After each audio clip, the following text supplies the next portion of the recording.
আসসালামু আলাইকুম। প্রিয় দেশবাসী, এক ঐতিহাসিক প্রয়োজনে আজ দেশ এবং দেশবাসীর বৃহত্তর স্বার্থের খাতিরে পরম করুণাময় আল্লাহ তাআলা ও দেশবাসীর উপর নির্ভর করে দেশের রাষ্ট্রীয় দায়িত্ব নয়া সরকারের রাষ্ট্রপতি হিসেবে আমাকে গ্রহণ করতে হয়েছে। বাংলাদেশের ইতিহাসে খন্দকার মুস্তাক আহমেদ বেশ কিছু বিতর্কিত কর্মকাণ্ড করে গেছেন। জাতির পিতা শেখ মুজিবুর রহমানের হত্যাকারীদের তিনি জাতির সূর্য সন্তান বলে আখ্যায়িত করেন। জয় বাংলা ধ্বনির জায়গায় বাংলাদেশ জিন্দাবাদ ধ্বনির প্রচলন করেন। বাংলাদেশ বিরোধী ও পাকিস্তানপন্থী কিছু লোককে তিনি দেশের গুরুত্বপূর্ণ উচ্চ পদে বহাল করেন। ৭৫-এর ২০ আগস্ট খন্দকার মুস্তাক সামরিক আইন জারি করেন। ক্ষমতা গ্রহণ করার পর খন্দকার মুস্তাক প্রধানমন্ত্রীর পদ বিলুপ্ত করেন। তখন সরকারের ১২ জন মন্ত্রী এবং ১১ জন প্রতিমন্ত্রী থাকলেও কোনো প্রধানমন্ত্রীর পদ ছিল না। খন্দকার মুস্তাক বাংলাদেশ বেতারের নাম পরিবর্তন করে রেডিও পাকিস্তানের নাম অনুকরণে রেডিও বাংলাদেশ নামকরণ করেন। রাষ্ট্রীয় পোশাক হিসাবে থাকবে তিনি সবসময় যা পরে থাকতেন সেই আচকান ও শেরওয়ানি। যে টুপিটি মাথায় পরতেন সেই টুপিকে জাতীয় টুপি ঘোষণা করা হয়। ১৯৭৫ সালের ৩ নভেম্বর ঢাকার কেন্দ্রীয় কারাগারে জাতীয় ৪ নেতাকে হত্যা করা হয়েছিল তৎকালীন রাষ্ট্রপতি খন্দকার মুস্তাক আহমেদের নির্দেশে। খন্দকার মোশতাককে কেন দ্বিতীয় মীর জাফর বলা হয় তার সুবিস্তার বর্ণনা দিয়েছেন লেফটেন্যান্ট কর্নেল অবসরপ্রাপ্ত SIM নুরনবী খান বীর বিক্রম। ১৯৭১ সালের মহান মুক্তিযুদ্ধের সময় তিনি ঘটনাক্রমে নূরে আলম সিদ্দিকীর সাথে খন্দকার মোশতাকের সঙ্গে দেখা করতে যান। যুদ্ধ পরিস্থিতি নিয়ে আলোচনার এক পর্যায়ে খন্দকার মুশতাক জানান এসব গোলাগুলির রাজনীতি তিনি পছন্দ করেন না। ৬ দফাকে কাটছাঁট করে পাকিস্তানের সাথে কনফেডারেশন রক্ষা করার জন্য নিয়মিত কাজ করে যাচ্ছেন তিনি। এই লক্ষ্যে ভারতে অবস্থিত মার্কিন কনসুলেটের সঙ্গে নিয়মিত যোগাযোগ রক্ষা করে যাচ্ছিলেন তিনি। মুশতাক জানান মুক্তিযুদ্ধ বন্ধ করে পাকিস্তানের সাথে কনফেডারেশন করার জন্য তিনি যুক্তরাজ্য ও মিয়ানমারের মাধ্যমে মার্কিন প্রশাসনের সঙ্গে নিয়মিত যোগাযোগ রক্ষা করে যাচ্ছেন। মিয়ানমারের মাধ্যমে মার্কিন প্রশাসনের সঙ্গে যোগাযোগ রক্ষা করার জন্য মাহবুবুল আলম চাষিকে যুক্তরাজ্য এবং তাহির উদ্দিন ঠাকুরকে মিয়ানমারের দূত হিসেবেও নিয়োগ দিয়েছিলেন তিনি। খন্দকার মোশতাক তাজউদ্দিন আহমেদকেও প্রধানমন্ত্রী হিসেবে পছন্দ করতেন না। এজন্য নিজের দপ্তরে বসে তাজউদ্দিন আহমেদের বিরুদ্ধে ষড়যন্ত্র লিপ্ত হয়েছিলেন তিনি। বাংলার ইতিহাসে ১৭৫৭ সালে যেমন ছিলেন মীর জাফর, ঠিক তেমনি ১৯৭৫ সালে বাংলাদেশের ইতিহাসের মোড় ঘুরিয়ে দেওয়া বিতর্কিত নাম খন্দকার মুস্তাক আহমেদ। বঙ্গবন্ধুর অত্যন্ত ঘনিষ্ঠ হিসেবে পরিচিত মানুষটি কেন এবং কিভাবে ইতিহাসের সবচেয়ে বড় বিশ্বাসঘাতকতার নাম লেখালেন? মাত্র ৮১ দিনের জন্য ক্ষমতায় বসে তিনি কি করেছিলেন? কুমিল্লার দাউদকান্দিতে জন্ম নেওয়া মুস্তাক রাজনীতিতে এসেছিলেন খুবই অল্প বয়সে। তিনি ছিলেন আওয়ামী লীগের প্রতিষ্ঠাতা যুগ্ম সম্পাদকদের একজন। ১৯৫৪ সালে যুক্তফ্রন্ট নির্বাচন থেকে শুরু করে ৬৬-এর ৬ দফা সবখানি তিনি ছিলেন বঙ্গবন্ধুর ছায়ার মতো। বঙ্গবন্ধু তাকে অত্যন্ত বিশ্বাস করতেন, ডাকতেন মুস্তাক ভাই বলে। শেখ মুজিবুর রহমানের পিতা শেখ লুৎফর রহমান মারা যান ১৯৭৫ সালের ১৬ জানুয়ারি। শেখ মুজিব পরিবারের সদস্যদের নিয়ে লঞ্চে টুঙ্গিপাড়া যাচ্ছিলেন পিতার লাশ দাফন করতে।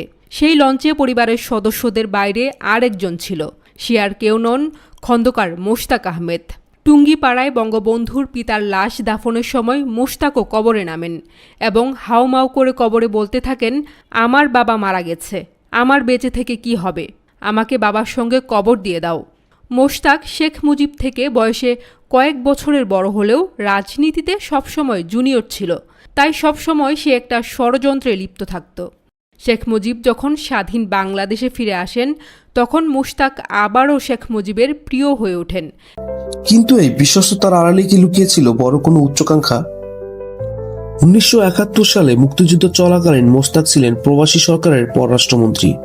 কিন্তু অভিযোগ আছে যুদ্ধের সেই কঠিন সময়ে তিনি যুক্তরাষ্ট্রের মাধ্যমে পাকিস্তানের সাথে একটি গোপন আতাতের চেষ্টা করেছিলেন, যাতে দেশ স্বাধীন না হয়ে একটি কনফেডারেশন বা আপোষ হয়। তাজউদ্দিন আহমেদ এবং অন্যান্য নেতারা টের পেয়ে তাকে নজরদারিতে রাখেন। স্বাধীনতার পর তাকে গুরুত্বহীন মন্ত্রণালয়ে দেওয়া হয়, যা মোশতাক সহজভাবে নিতে পারেনি। ভেতরে ভেতরে তার ক্ষোভ জমতে শুরু করে। ১৯৭৫ সালের ১৫ই আগস্ট সপরিবারে বঙ্গবন্ধুকে হত্যা করা হয়। ইতিহাসের সবচাইতে বর্বরোচিত এই ঘটনার মাত্র কয়েক ঘন্টা পরই বঙ্গভবনে রাষ্ট্রপতি হিসেবে শপথ নেন খন্দকার মোশতাক। খুনি মেজরদের সাথে তার আগে থেকে যোগাযোগ ছিল বলে অনেক ঐতিহাসিক মনে করেন। ক্ষমতার মোহে তিনি ভুলে গেলেন তার দীর্ঘদিনের নেতাকে, যার লাশের উপর দিয়ে তিনি হেঁটে গেলেন সিংহাসনে বসতে। তিনি ক্ষমতায় বসে খুনিদের বাঁচানোর জন্য পাশ করলেন কুখ্যাত ইনডেমনিটি অর্ডিন্যান্স, অর্থাৎ বঙ্গবন্ধুর খুনিদের বিচার করা যাবে না। জয় বাংলা স্লোগান বদলে করলেন বাংলাদেশ জিন্দাবাদ। রেডিওর নাম বদলে করলেন রেডিও বাংলাদেশ। এক লহমায় তিনি যেন মুক্তিযুদ্ধ চেতনাকে মুছে ফেলতে চাইলেন। কিন্তু পাপ কখনো বাপকে ছাড়ে না। মোস্তাকের এই ক্ষমতা স্থায়ী হয়েছিল মাত্র 81 দিন। 3 নভেম্বর জেল হত্যার পর পরিস্থিতির দ্রুত পরিবর্তন ঘটে। 7 নভেম্বর পাল্টা অভ্যুত্থানে তার পতন ঘটে এবং তাকে কারাবন্দী করা হয়। জেল থেকে মুক্তি পেলেও রাজনীতিতে তিনি আর কখনোই দাঁড়াতে পারেননি। সাধারণ মানুষ তাকে ঘৃণা করে বর্জন করে। 1996 সালে এক প্রকার লোকচক্ষুর অন্তরালেই তার মৃত্যু হয়। খন্দকার মোস্তাক আজ ইতিহাসের পাতায় কেবল একটি নাম নয়, বরং বিশ্বাসঘাতকতার এক প্রতীকে পরিণত হয়েছেন। ইতিহাস কাউকে ক্ষমা করে না, এই চরম সত্যটি যেন মোস্তাকের জীবন দিয়ে প্রমাণিত হয়। একদিন নূরে আলম সিদ্দিকী আসলো, আলম বললো যে নবী ভাই চলেন একটু খন্দকার ভাইয়ের সাথে আলাপ করি। আমি বলে দেখো আমার এইসব রাজনৈতিক নেতাদের সাথে আমার উসমানী স্যার খিটখিটা মেজাজের লোক না, খুব স্ট্রিক্ট ডিসিপ্লিনের লোক, আমার সমস্যা হবে। না কোনো সমস্যা হবে না, দরকার হলে আমি গেলাম, টানাটানি করলো, গেলাম। নূরে আলম বলতেছে খন্দকার ভাই কি পরিস্থিতি, কি এখন কি পর্যায়ে, কি করতেছেন, আমাদের কি করণীয় আছে, আপনারা এবার কি করছেন, কি করবেন, কি প্ল্যানিং আপনাদের, আপনার তো পররাষ্ট্র মন্ত্রণালয়ের দায়িত্ব, পররাষ্ট্রমন্ত্রী প্রবাসী তো এই ব্যাপারে বলতে দেখো বাবা, আমি এই গুলিগুলা করে জনগণের অধিকার আদায় করতে হবে এই রাজনীতি তো আমি করি নাই কোনোদিন, আমার এই রাজনীতি আমি বিশ্বাসও করি না। তখন উনারা আরম্ভ বলতে এখন তো গুলিগুলা চলতেছে, সব জায়গায় যুদ্ধ চলতেছে, যে না এসবে আমি মনে করি এসব ইয়ে করা উচিত না।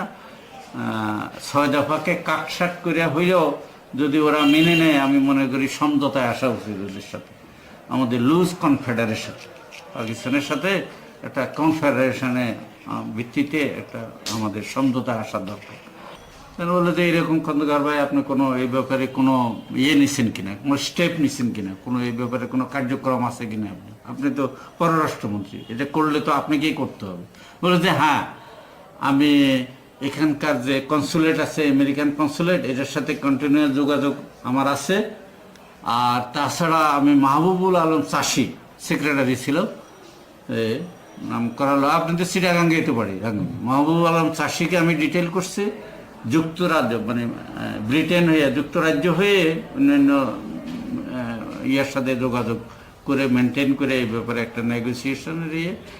আর এখানে এই যে তাহেরউদ্দিন ঠাকুরকে এই ব্যাপারে ডিটেল করা হয়েছে, এই ব্যাপারে কোঅর্ডিনেট করার জন্য।